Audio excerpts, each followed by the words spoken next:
Happy Epiphany, Cross of Life.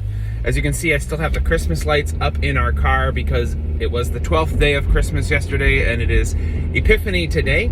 And since we're not worshiping on Epiphany, I wanted to just give you a little reminder of the church year celebration. Epiphany happens on January 6th every year.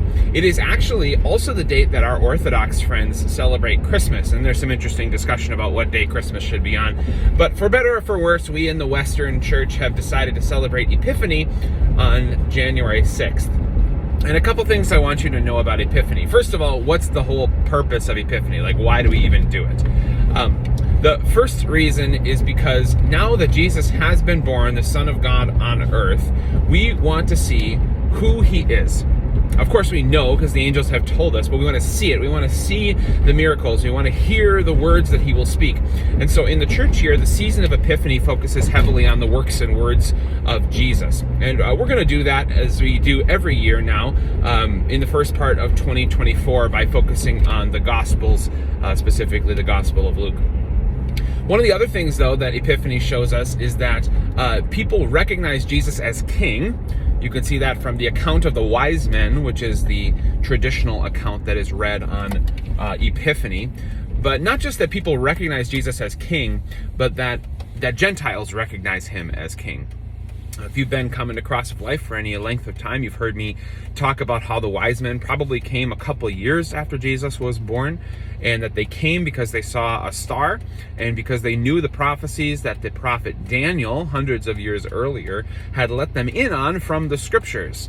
Even though they were not Jews themselves, they knew what the Bible said because somebody had told them. And I remind you that that's our job as well, to share the gospel with people. But for today, a devotional thought for you, and that is that this is in some ways the Gentile Christmas. Jesus was a Jew, born to Jews, seen by Jews in a Jewish city. And it was only until Epiphany that the Gentiles got to see Jesus. Before that, in fact, those who would be closest to being Gentiles, like, for example, Herod, who was something of kind of a half-Jew, he was trying to kill Jesus. But the Gentiles, the wise men, the Magi as they're sometimes called, came to see Jesus. They were the first Gentiles to see Jesus. And you, unless of course you're a Jew, which most of you I suppose watching this are probably not, if you're a Gentile, then this is your Christmas. This is the moment when Jesus is revealed to be a Savior for you too. I was considering this when I was on my vacation. I went to a church in the middle of nowhere, little rural church, but the pastor had a great sermon, and one of the things that he brought out in his sermon was that you read all these things, especially in the prophet Isaiah, about how Jesus is going to come, the Messiah is going to come to be the Savior to the ends of the earth, to the far distant lands, to the islands out in the seas. And then he said, remember that that's you. You Gentiles, you are the ones who are far off.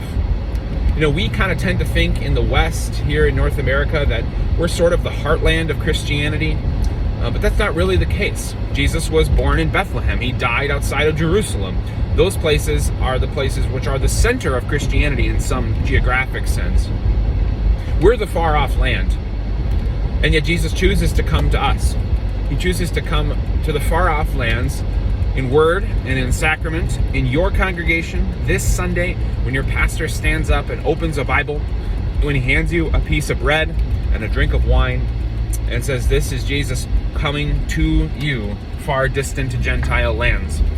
And rejoice in that, because that is even greater in some sense than the work of the gospel in its basic sense. Right? God comes to the Jew first and then to the Gentile.